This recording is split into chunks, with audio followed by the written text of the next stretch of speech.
Astaghfirullah. Qala Allahu azza wa jalla ya ayyuhalladzina amanu taqullaha haqqa tuqatih wa la tamutunna illa wa antum muslimun. Amma ba'du, ma'asyiral muslimin, ma'asyiral muslimat yang dimuliakan Allah Subhanahu wa taala. Alhamdulillah, di pagi ini kita bisa melanjutkan kajian kita, dan kita masih membahas kitab Minhajul Muslim pada pasal ke-16, beriman terhadap wajibnya beramar ma'ruf dan nahi mungkar serta adab-adabnya.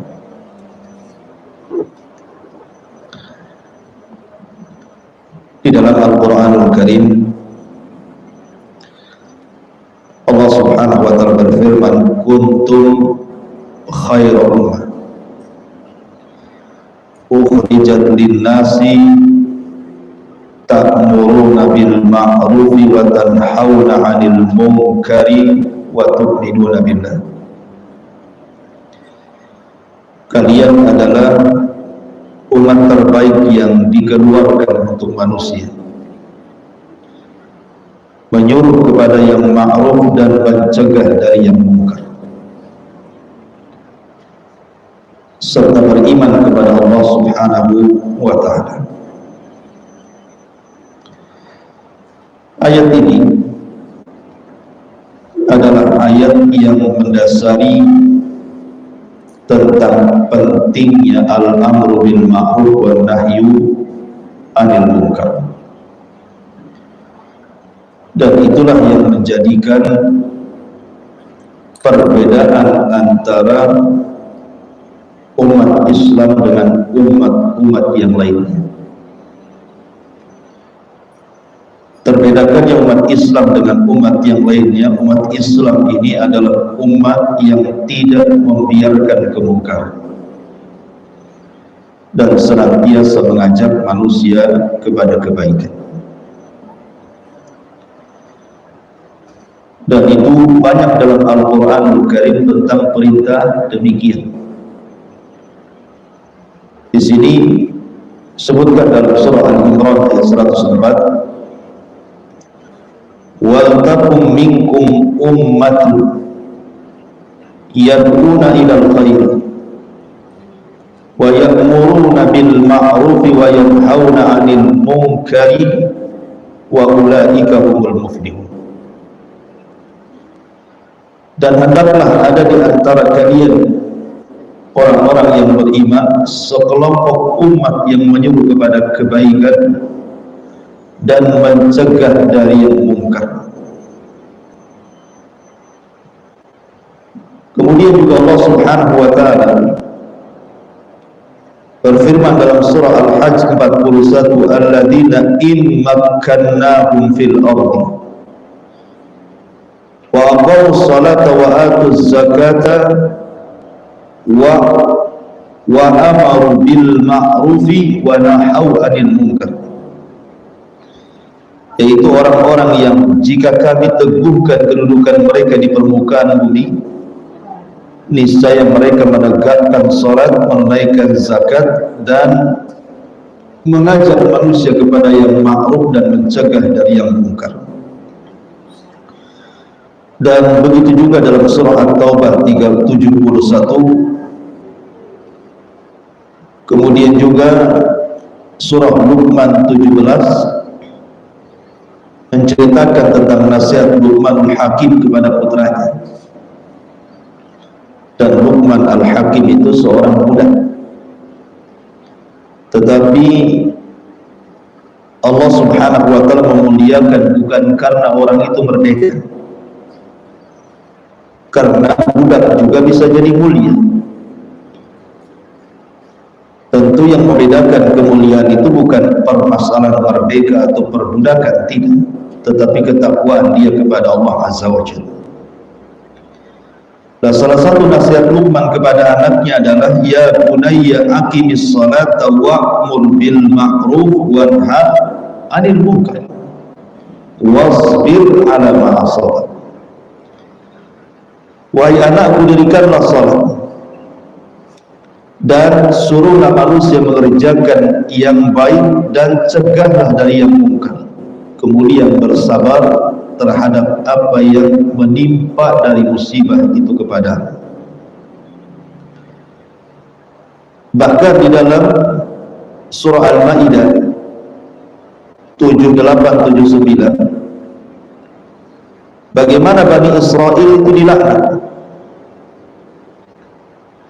khususnya orang-orang Yahudi, karena mereka meninggalkan pekerjaan mulia ini.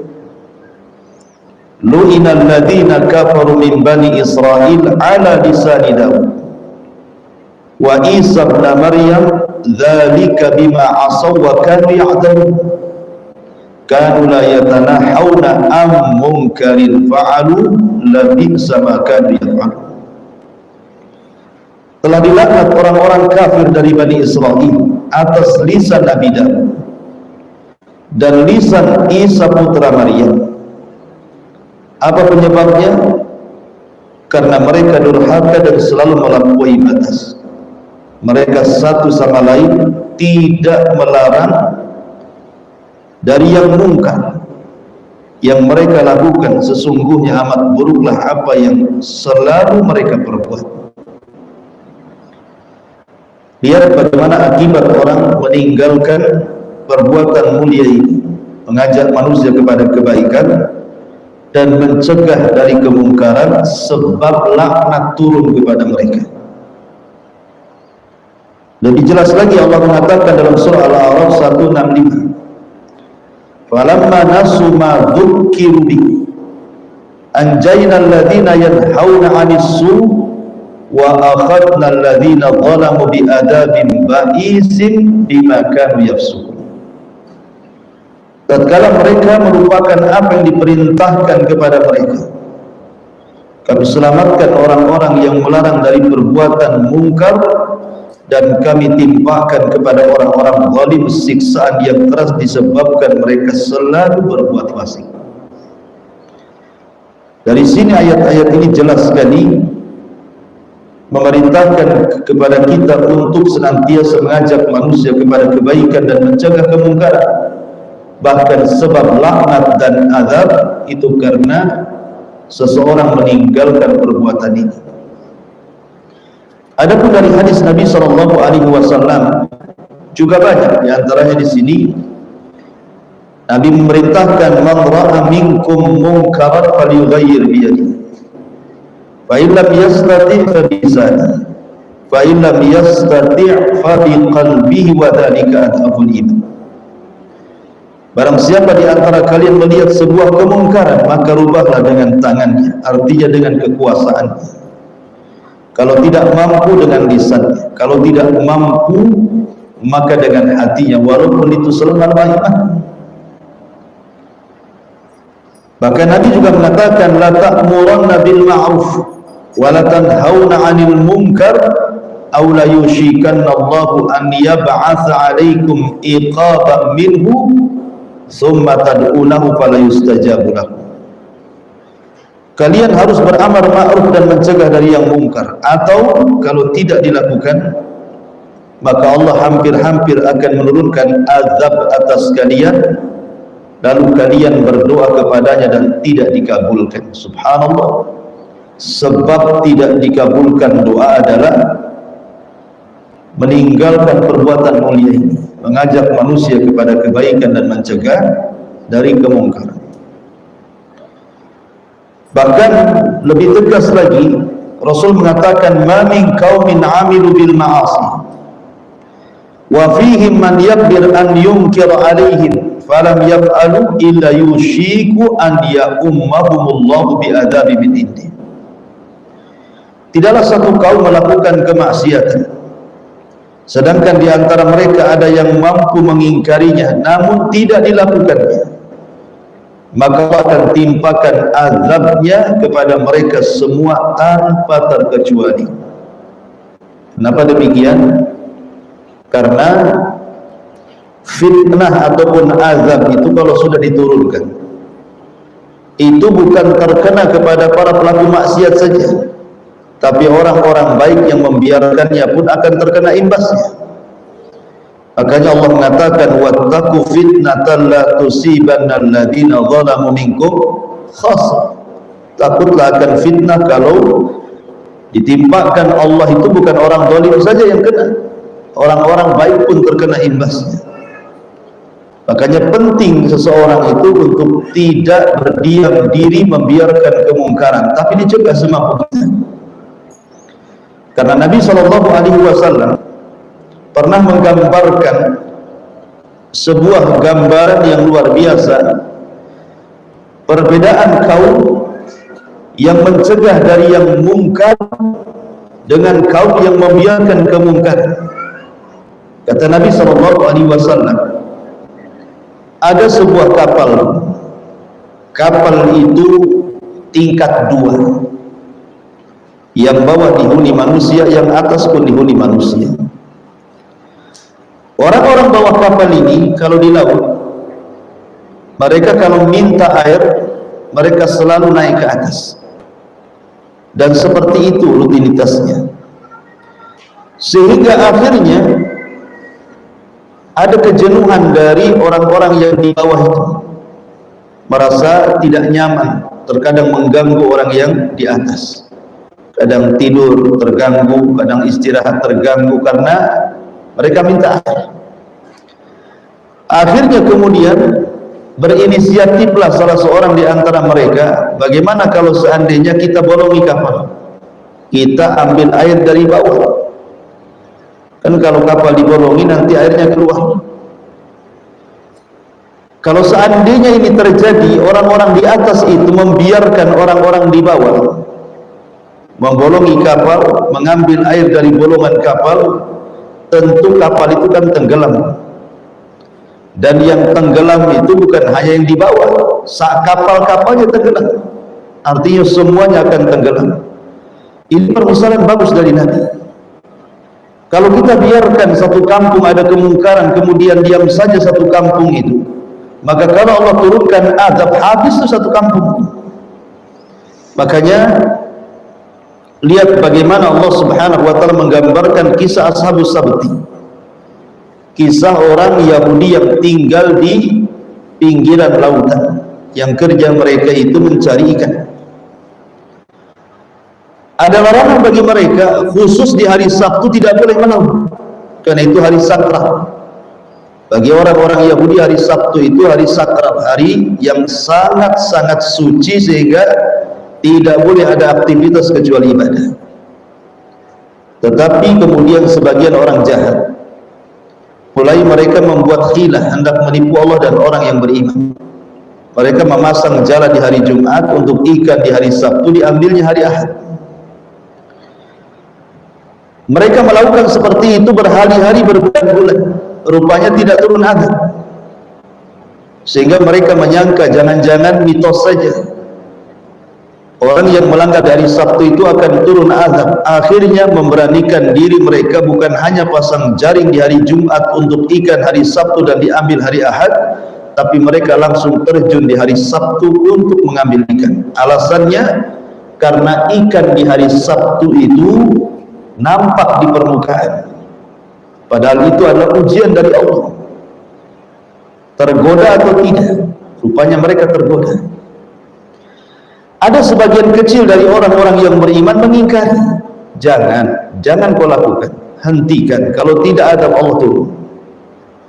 Tetapi ada juga yang aneh, kelompok yang kedua mengatakan kepada sekelompok kecil yang beriman, sudahlah, jangan ikut campur kepada urusan orang-orang fasik itu, biarkan mereka yang diadab, tidak usah ribut.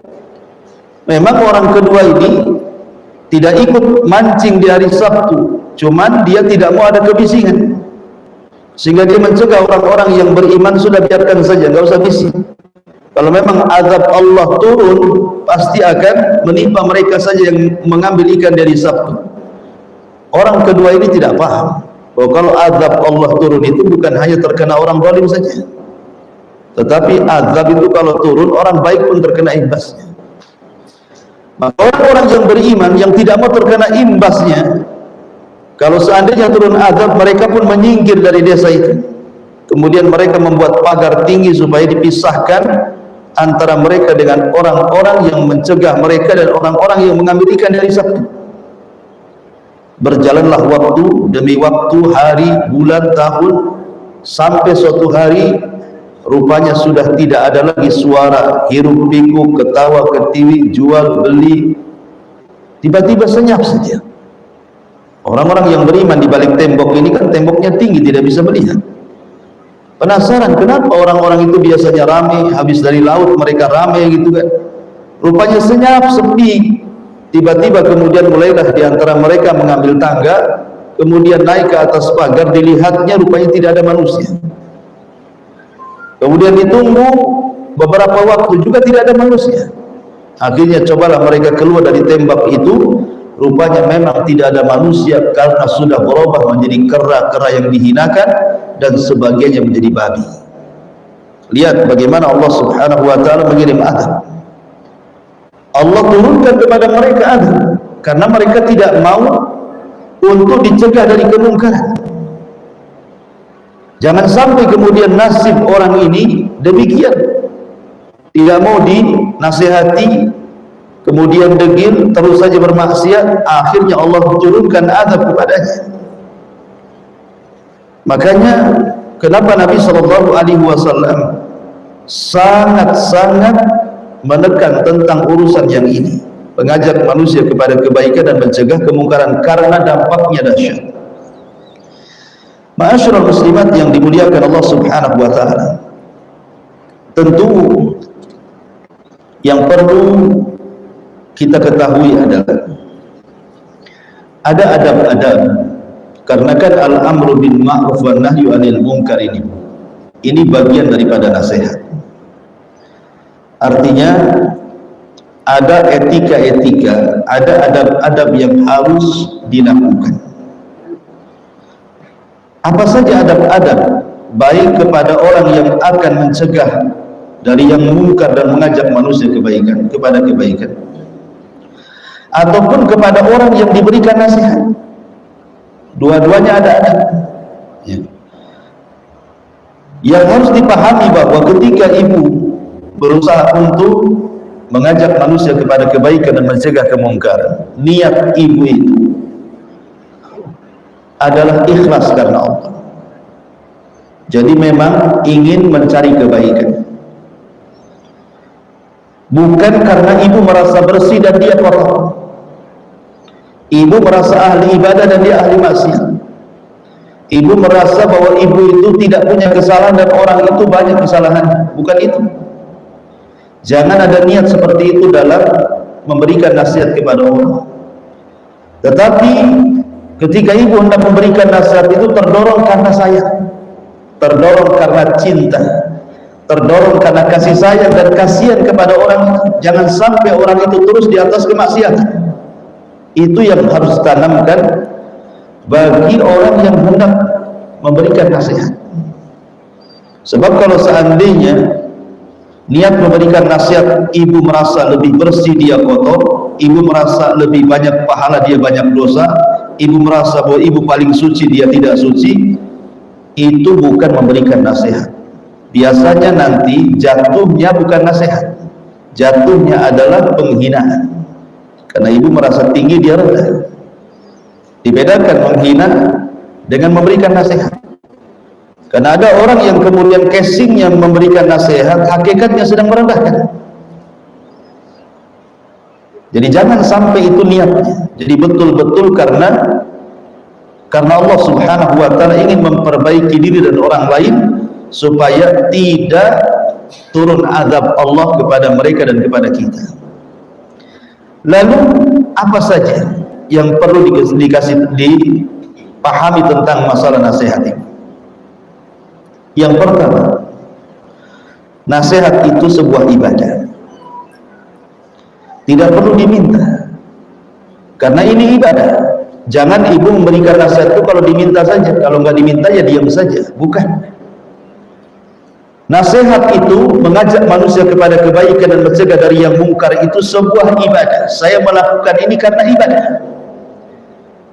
bukan karena apa-apa. Saya melakukan karena ingin dapat pahala. Ini yang pertama. Kemudian yang kedua,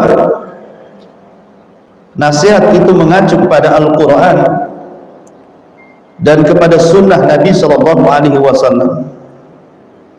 Jadi betul-betul yang dinasihatkan itu tidak keluar dari Al-Quran dan tidak keluar dari sunnah Nabi SAW. Tidak salah memberikan nasihat. Kemudian juga terkadang nasihat ini tidak mesti harus terang-terangan di hadapan manusia. Nasihat itu sifatnya khufiyah, kata ulama. Kalau itu sifat individu, maka sembunyi-sembunyi. Karena terkadang memberikan nasihat di hadapan orang ramai kepada satu orang, itu bisa membuat malu, membongkar aib. Makanya kata Imam Syafi'i rahimahullahu ta'ala, dia mengatakan, ta'ahadani binushika finfiradi wa jannibni nasihata fil jama'ah fa inna nusha bainan nasi naw'un minat tawbih la arda istima'ahu fa in khalaftani wa asawta qawli fala taghdab idza lam tu'ti ta'ah. Kata Imam Syafi'i rahimahullahu ta'ala, sebaiknya kalau engkau memberikan nasihat, berikanlah nasihat secara perorangan. Artinya sembunyi-sembunyi, jangan di hadapan orang. Dan jauhi nasihat itu di depan manusia, kata Imam Syafi'i. Karena nasihat di hadapan manusia itu terkadang bukan dalam bentuk nasihat, tapi terkadang taubih. Kita sedang menjelek-jelekan dia. Yang terkadang orang yang dinasihati itu tidak mau didengar, karena itu aib dia. Bahkan terkadang tidak akan masuk, justru dia marah. Makanya penting nasihat itu. Coba ibu ajak ngopi, ajak makan, undang, senangkan dulu, baru ngomong. Ya. Jangan kemudian ibu ketemu kawan yang bermasalah, pas pula di warung kopi, kapan lagi berjumpa dengan dia, tunggu saya turun dulu. Tiba-tiba ibu kemudian marah-marah di situ. Ibu sedang marah atau sedang nasihati orang? Jadi nasihat itu harus khufiyah, diam-diam, ibu sama orang yang akan dinasihati saja. Kemudian juga di antara adabnya adalah an-nasihatu bil-lin. Nasihat itu dengan lembut, cari kata-kata yang baik. Kan kata-kata itu kan banyak, Bu, ya. Dalam bahasa Jawa itu ada kalimat-kalimat yang lembut, ada yang tengah-tengah, ada yang kasar, kan ada pilihan kata. Di bahasa Sunda juga sama, orang Padang juga sama, Alor juga sama. Hampir semua daerah itu kan ada level-level bahasa. Maka ambillah bahasa-bahasa terbaik, pilih kata, diksi yang bagus gitu kan, supaya orang yang diberikan nasihat itu menjadi lembut hatinya. Sebab kalau seandainya kasar, memberikan nasihat dengan marah-marah gitu ya kepada orang itu, sudah kata-katanya tidak dipilih, asal keluar saja, perangainya saja menakutkan, marah. Maka Allah mengatakan, fabima rahmatin minallahi linta lahum walau kunta faddan ghalidhal qalbi lan faddu min hawlik. Kalau engkau keras gitu ya, tidak memilih diksi kata-kata yang baik, maka mereka akan lari, bukan dapat nasihat, ketemu pun tak mau. Makanya penting sekali, masyarakat muslimat yang dimuliakan Allah Subhanahu wa ta'ala. Lihat Nabi SAW ketika ada orang Arab Badui kencing di masjid. Bu, kencing di masjid itu tentu penghinaan kepada masjid. Masa rumah Allah dikencing? Wajar sahabat marah. Mereka melopot semuanya, sampai Arab Badui ketakutan karena dia bersalah. Tapi datang Nabi SAW memberikan contoh di hadapan para sahabat, dan ini contoh Nabi kepada kita. Kata Nabi SAW kepada para sahabat yang hampir emosi itu, da'uhu, pergi kalian, tinggalkan dia, biar ini urusan. Maka setelah Nabi SAW berusaha membiarkan dia selesai kencing, kemudian Rasul memanggil, kemudian menjelaskan, wahai fulan, masjid ini tempat zikir, tempat baca Quran, tempat sholat. Rasul tidak menyebut bukan tempat kencing, Rasul tidak menyebutkan objek kesalahannya, Rasul hanya menjelaskan fungsi masjid saja. Dan itu kelembut luar biasa gitu, tidak menyebutkan objek kesalahan. Tetapi kita menasihati itu bahwa fungsi masjid ini, kata Nabi, untuk sholat, untuk baca Quran, untuk zikir, ya. Seolah-olah Rasul mengatakan bukan untuk kencing, tapi Rasul tidak menyebut. Sama nih kalau ibu seandainya punya tetangga, mungkin dia kerjanya tengah malam, kerja remang-remang, kerja nggak jelas gitu kan, karena dari penampilannya buka aurat gitu kan. Ibu datanglah, nasihati dia gitu ya. Mbak, seorang muslim itu kan harus nutup aurat, pakailah pakaian yang syar'i, ini saya punya jilbab, ambillah, kan begitu Bu ya. Bukan datang-datang, kamu kerja zina ya semalam ya, kamu ngapain semalam, itu interogasi Bu ya. Itu namanya ibu menghakimi. Tapi coba seperti itu dengan bahasa-bahasa yang objek maksiatnya jangan disebut. Itulah Nabi SAW tidak pernah menyebut objek maksiatnya. Tapi Nabi menasihati yang lain supaya dia paham bahwa Rasul itu menasihati ke arah situ gitu ya. Nah itu tentu dengan bahasa-bahasa yang luar biasa. Karena begini, terkadang ada orang yang nasihati itu mungkin kata-kata tidak kurang lah, kalau terangkai sih tidak. Mungkin dia tidak pandai ngomong, mungkin dia kurang bahan bicara. Tapi karena keikhlasan ibu ingin menasihati orang itu, terkadang itu lebih berpengaruh daripada orang yang disusun dengan rapi, dengan memilih kata-kata, tapi niatnya untuk merendahkan orang bukan untuk nasihati, terkadang tidak diterima.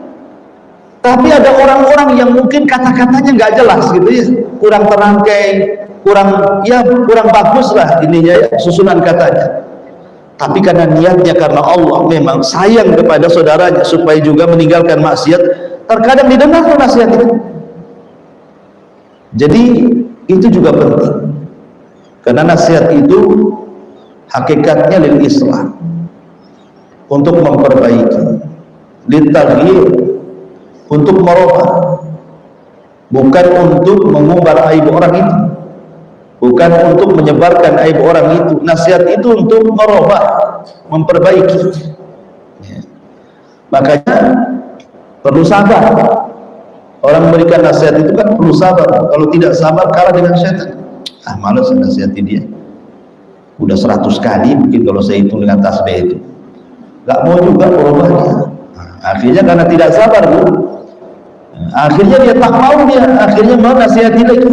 Padahal kewajiban ibu itu menasihati terus menerus sabar. Soal nanti kesadaran dia itu urusan Allah. Tapi dengan berhenti dari memberikan nasihat, akhirnya dia terus bermaksiat. Makanya perlu kesabaran. Ma'asyiral muslimat yang dimuliakan Allah Subhanahu wa taala. Kemudian juga di antara adab nasihat yang disebutkan oleh para ulama adalah at-ta'aqqud min sihhatil amril mansur. Jadi ketika ibu hendak memberikan nasihat, ibu tabayun dulu, harus tabayun. Makanya gini ya, ada kawan ibu ngasih tahu, oh itu si Anu begini, bisa nggak nasihati dia? Berarti ibu ini dapat informasi dari orang kedua, tidak melihat langsung. Kalau ibu mendapatkan informasi dari orang kedua untuk menasihati orang ketiga, jangan langsung dinasihati. Bisa saja orang yang kedua ini memberikan informasi yang salah kepada ibu. Mungkin dia tidak suka hendak membuat fitnah kepada ibu. Mungkin dia hendak mencari pembenaran kepada ibu. Makanya penting sebelum berikan nasihat, kalau ada khabar itu tasabut dulu. tabayun. Betul tak? Bahwa si anu itu begini. Karena informasi orang kedua ini belum tentu benar. Karena kalau ibu hendak berikan nasihat kan harus betul-betul melihat, betul-betul ada pengakuan, baru kemudian dinasihati. Kalau dari kabar orang ketiga ini belum tentu benar, jangan-jangan lagi ngompoi, jangan-jangan dia sedang namimah, sedang adu domba gitu ya. Makanya perlu tasabbut.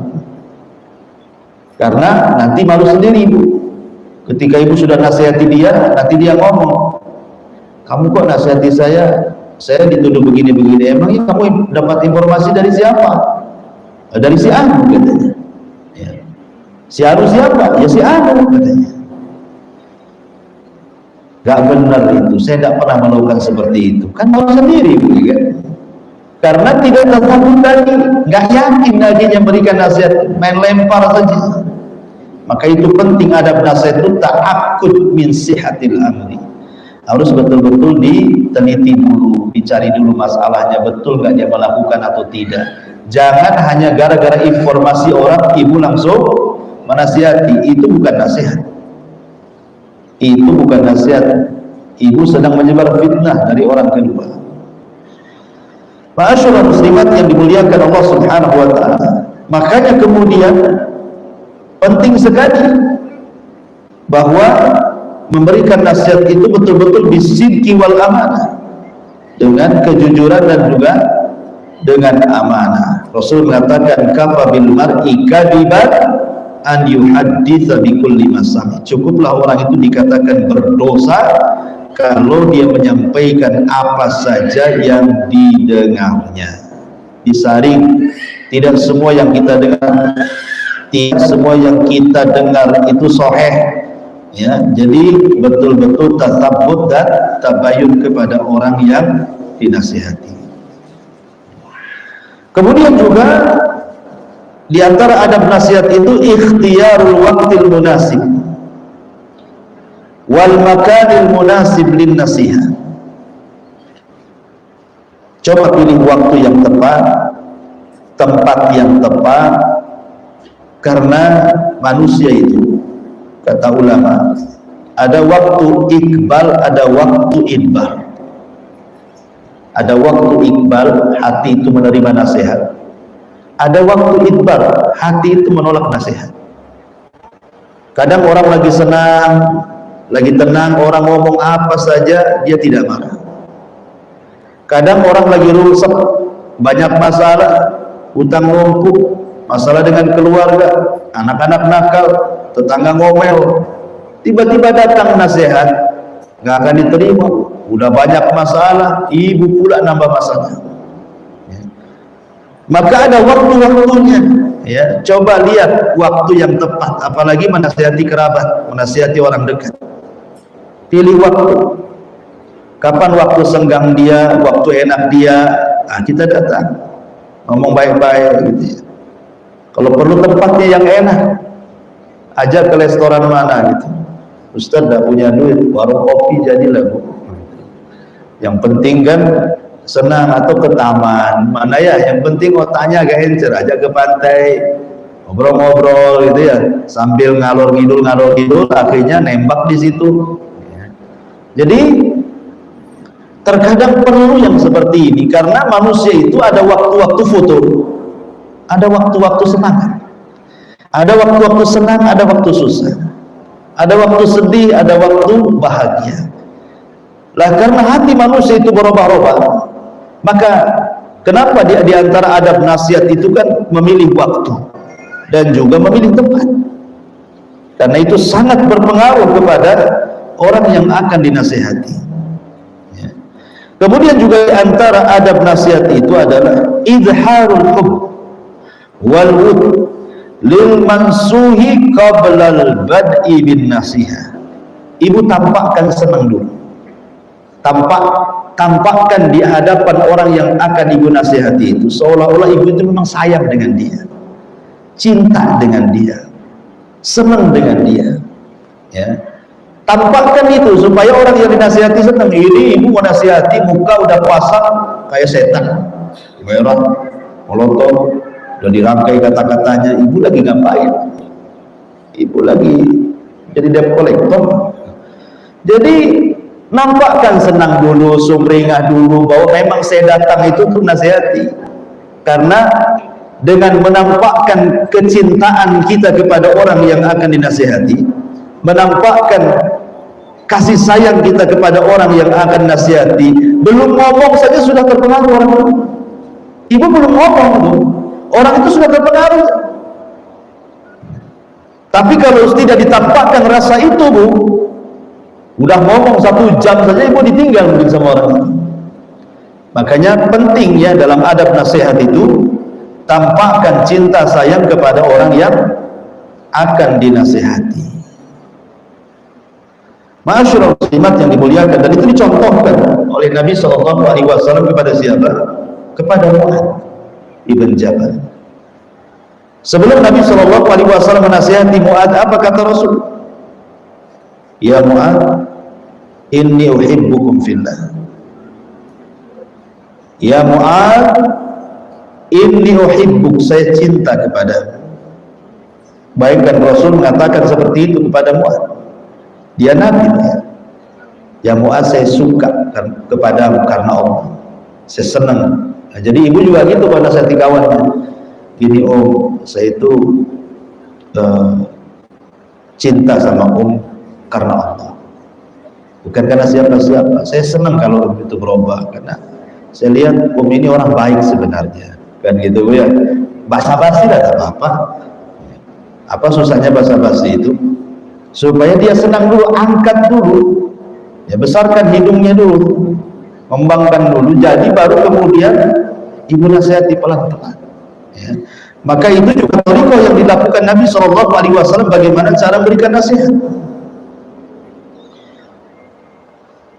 Kemudian juga diantaranya nasihat itu jangan kelamaan. Terkadang orang bosan ya. Ibu bukan sedang ceramah, sedang khutbah gitu ya. Sini saya nasihati kamu, innal hamdalillah nahmaduhu wa nasta'in. Ibu lagi isi kajian tuh. Jadi nasihat itu yang ringkas, padat, jelas, orang nggak bosan. Ini sini saya nasihati kamu dari pagi sampai sore gitu Bu ya. Ibu lagi ngerumpi ke nasihat. Jadi nasihat itu tidak usah panjang-panjang. Lihat Nabi SAW, ada orang datang kepada Rasul, ausini, nasihati aku Rasul. Kata Rasul, la taghdab, jangan marah. Yang lain Rasul, la taghdab, jangan marah. Yang lain Rasul, la taghdab, jangan marah. Udah, kalimat Rasul cuma begitu saja ya. Jadi nggak perlu ditarik benangnya gitu ya, sana kemari sudah diceritakan sejarahnya. Jadi kalimat, ambil kalimat yang lemah, lembut, singkat, padat, paham gitu ya. Mungkin hari ini ya segitu aja lah. Dan tidak semua umpamanya dia melakukan 10 kesalahan, sekali duduk 10-10-nya ibu nasihati, tidak, satu-satu dulu, mana yang lebih urgent, nanti besok-besok lagi datang lagi, nah yang lainnya. Nah gitu maksudnya ya, supaya tidak mudah tersinggung. Kemudian juga diantara nasihat itu jangan sampai mengarah ke perdebatan ya Bu ya. Kalau nasihati orang jangan mengarah ke perdebatan, karena ada orang nasihat itu jadi debat.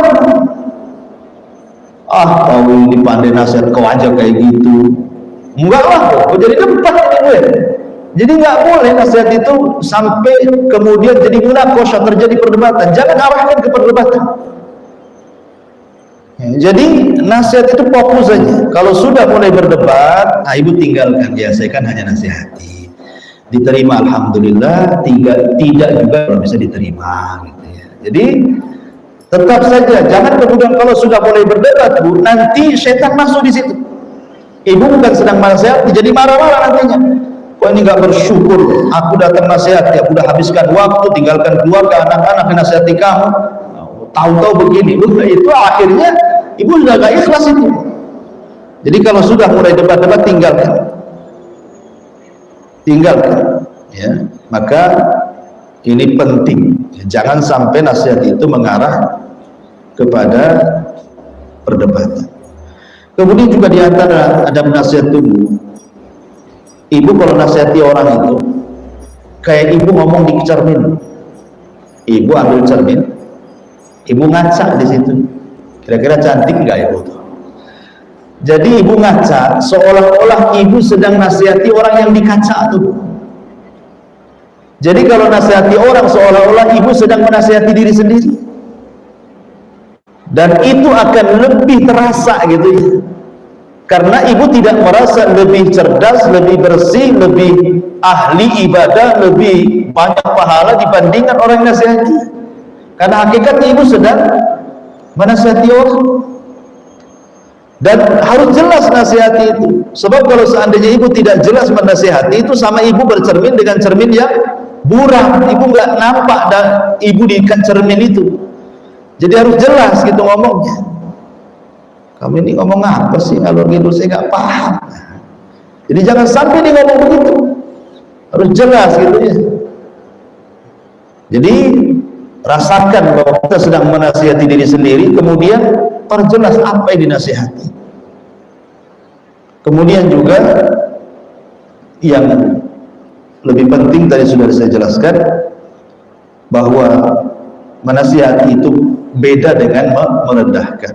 Jangan sampai nasihat itu menjadi merendahkan. Nasihat itu harusnya mengangkat derajat. Karena ada orang awalnya nasihat, ujungnya merendahkan. Kan gitu Bu ya, awalnya nasihat baik, terakhir, oh dasar kau memang kepalamu keras sekali, hatimu keras sekali, dasar kau banyak maksiat. Alah ini gimana, awalnya baik-baik tuh kan, tiba-tiba ujungnya merendahkan. Nah itu tak boleh. Ibu bukan sedang merendahkan orang, sedang nasihati. Maka pentingnya mengkontrol hati ketika memberikan nasihat. Memang dari awal itu kita harus lapang dada, jangan sampai terpancing dengan ucapan orang yang dinasihati, supaya ibu tenang ngomongnya, ya kan?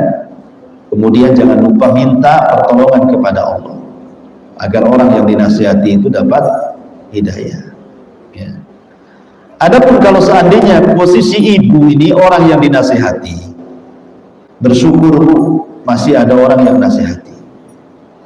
Kalau ibu tidak ada yang menasihati, ibu akan terus bengkok jalannya. Makanya orang dulu, kalau kata Syekh Utsaimin rahimahullah ta'ala, dikatakan bertakwalah kepada Allah. Sebagian ulama salaf itu ketakutan mereka, terkadang sampai pingsan karena takutnya gitu. Jadi berterima kasih kepada orang yang menasihati kita. Kemudian yang kedua, ucapkan bentuk terima kasih kepada orang yang nasihati. Katakan jazakumullah khair, jazakillah khair, semoga Allah membalas, rupanya di dunia ini masih ada yang sayang dengan saya. Dan itu ya Bu ya. Jadi adab kepada orang yang nasihati juga bersyukur, sebab masih ada di dunia itu yang mau nasihati. Nah itu juga diantara adab-adabnya yang perlu diketahui oleh orang-orang yang akan memberikan nasihat. Jadi intinya bahwa menasihati itu bergerak dari kecintaan kepada orang yang dinasihati untuk berbuat kebaikan. Kemudian juga terdorong kecintaan kepada orang yang dinasihati supaya mendapatkan hidayah dan juga istiqomah. Nah di sini mu'allif rahimahullah ta'ala juga menyebutkan dalam halaman 111 tentang beberapa adab, ya kan? Adab-adab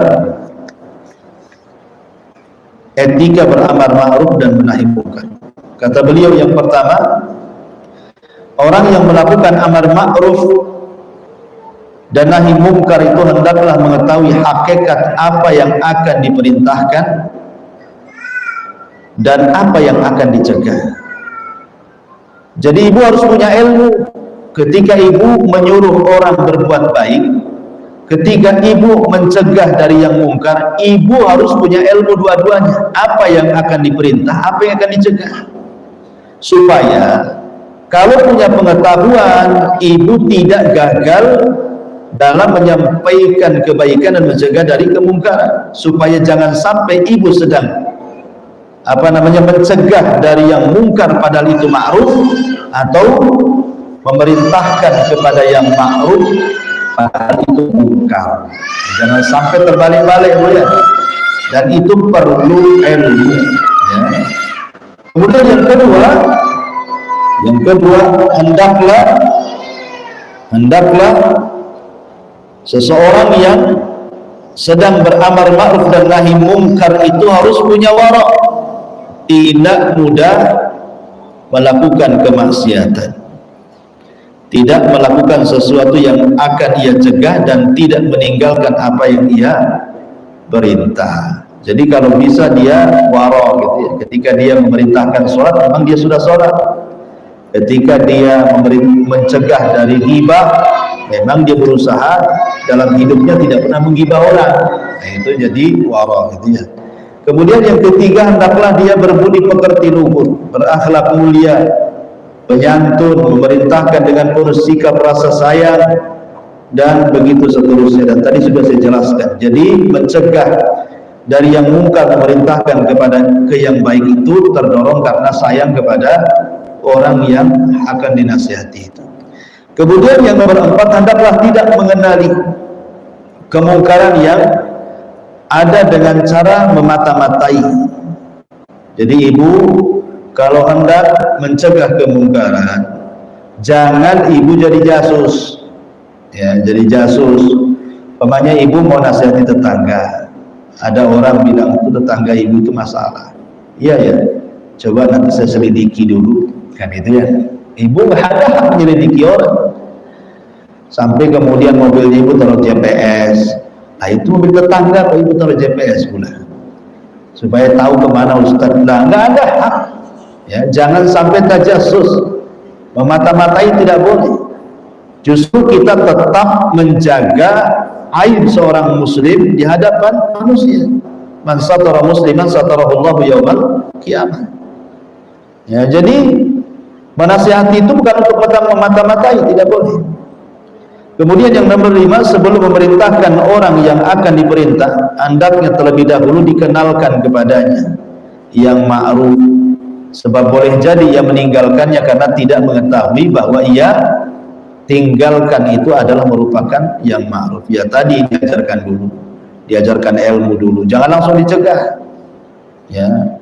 Contoh umpamanya ada tetangga berbuat bid'ah umpamanya, kan, datang ibu ke tetangga, ya, maaf bu, saya kok ibu suka melakukan seperti ini, ada dalilnya enggak bu ya? Kalau saya ada, saya pengen ikutlah, kan gitu ya. Nah, supaya jangan salah.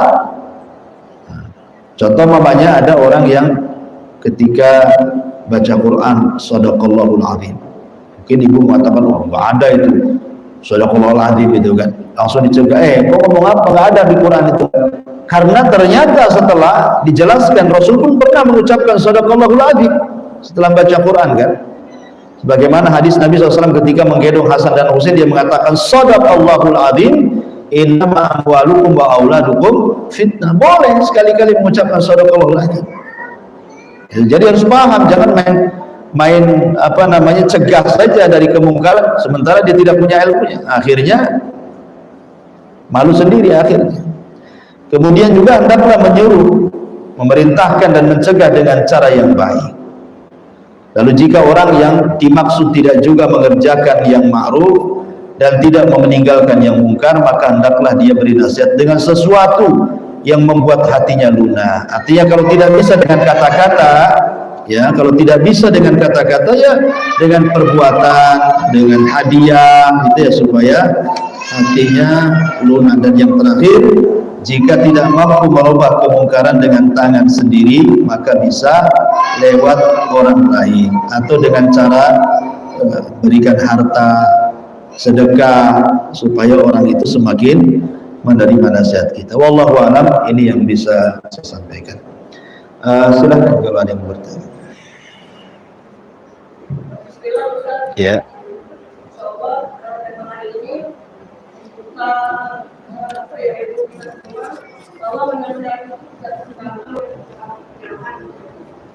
ilmu yang sedikit kita politik kadang kita ingin menasihati orang biasa, apalagi keluarga gitu. Dan nyatanya memang jadi pusat dengan adab-adab ini kita nggak pakai adab-adab ini, ternyata mereka tidak menerima gitu nasihat dari kita. Apakah kita terus menasihati atau seperti yoga dalam bahasa Allah gitu? Iya.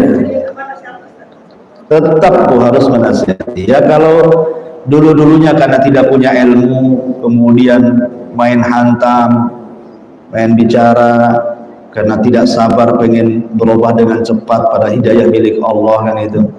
Nah, setelah punya ilmu kan makin ngaji kan otomatis kita paham caranya. Wah, nasihat itu tidak mesti dengan lisan.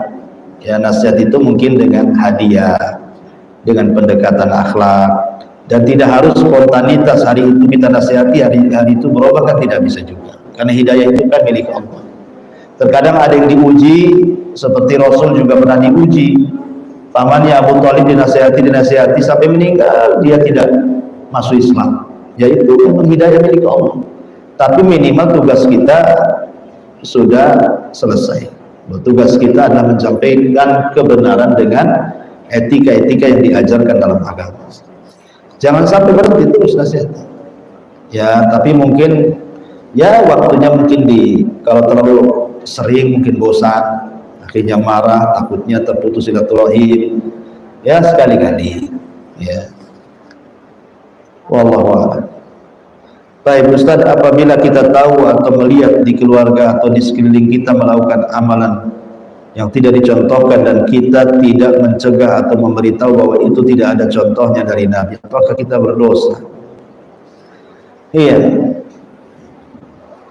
Dalam Al-Quran Allah mengatakan ku anfusakum wa ahlikum nar. Jagalah diri kalian dan keluarga kalian dari api neraka. Menunjukkan bahwa pertama kali dakwah itu kepada siapa? Kepada keluarga kan, sebelum kepada orang lain. Maka ibu harus mencegah, jangan sampai kemudian ada di antara keluarga kita terus melakukan seperti itu sampai wafat. Apa ibu nggak kasihan? Ibu punya adik sekandung masih melakukan perbuatan yang tidak dicontohkan sampai wafat. Apa ibu nggak punya kasihan gitu? Padahal itu saudara sendiri. Jadi makanya tadi saya dari awal di antara adab nasihat terdorong karena kasih sayang. Terdorong karena kasih sayang.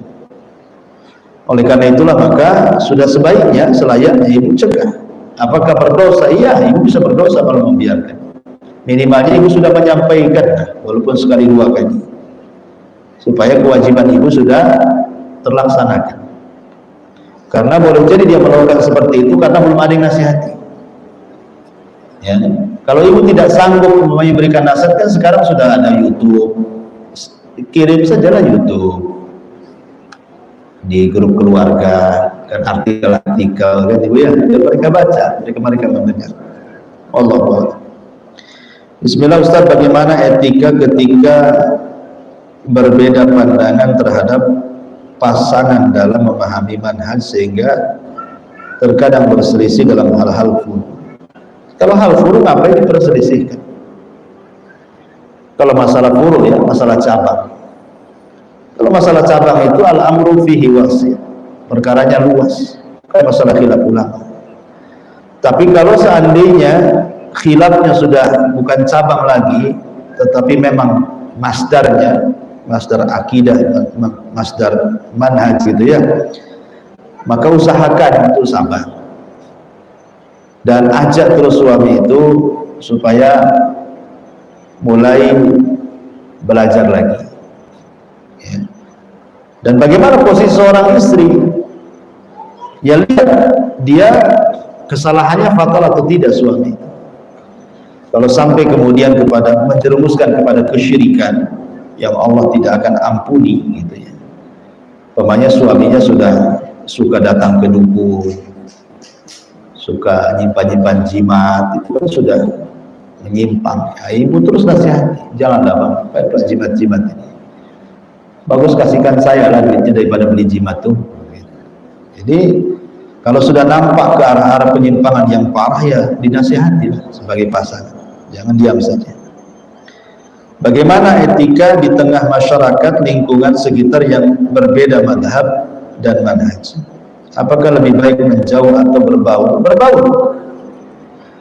Ibu berbaur, kemudian disakiti dan ibu sabar, itu lebih baik dibandingkan ibu sendiri tidak disakiti orang dan ibu bisa bersabar. Mau sabar dari apa ibu sendiri? Ya, jadi kata Rasul, kalau ibu berbaur, tiba-tiba ibu disakiti dan ibu bersabar, itu lebih baik daripada hidup sendiri tengah hutan. Ya, jangan menjauh, berbaur. Mudah-mudahan dengan berbaur itu kita bisa berdakwah. Berdakwah kan tidak dengan lisan, bisa dengan perbuatan, bisa dengan akhlak, bisa dengan harta, bisa dengan sedekah. Jadi tidak mesti harus dengan lisan. Saya contohkan ya, kemudian bisa cerita ya. Ada seorang ikhwan itu di tengah masyarakat, dia penampilannya, dia berusaha untuk penampilan sunnah, dia tidak banyak ngomong, tapi kalau di kampungnya ada kerja bakti dia datang, di mana saja ada kerja bakti dia datang, dia bawa gorengan, dia bawa air aqua gelas. Akhirnya lama-lama kemudian sebagian orang itu menganggap itu, oh, padahal ajaran mereka itu sesat, tapi kok orangnya baik-baik ya. Mulai akhirnya ragu-ragu tuh. Orang-orang yang menganggap sesat itu akhirnya mulai ragu-ragu. Jangan-jangan benar pula. Kita yang menganggap benar kok tak ada pula yang kasih gorengan katanya. Jadi bisa saja dengan cara seperti itu. Ya, namanya hidayah itu kan dari mana saja jalannya.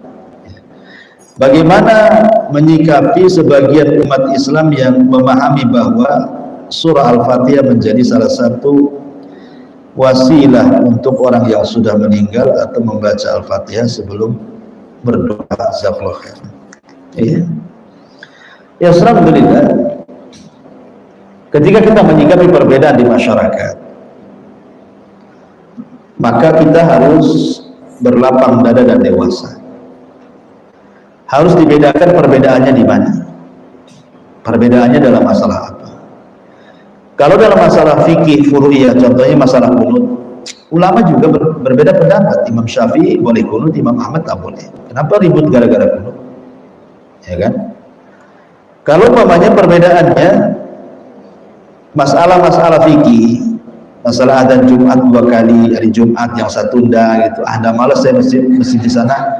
Kenapa adzannya 2 kali? Bagus di masjid di sini. Yang adzan 2 kali juga mengatakan malas sholat Jumat di sana, adzannya 1 kali, nggak jelas gitu.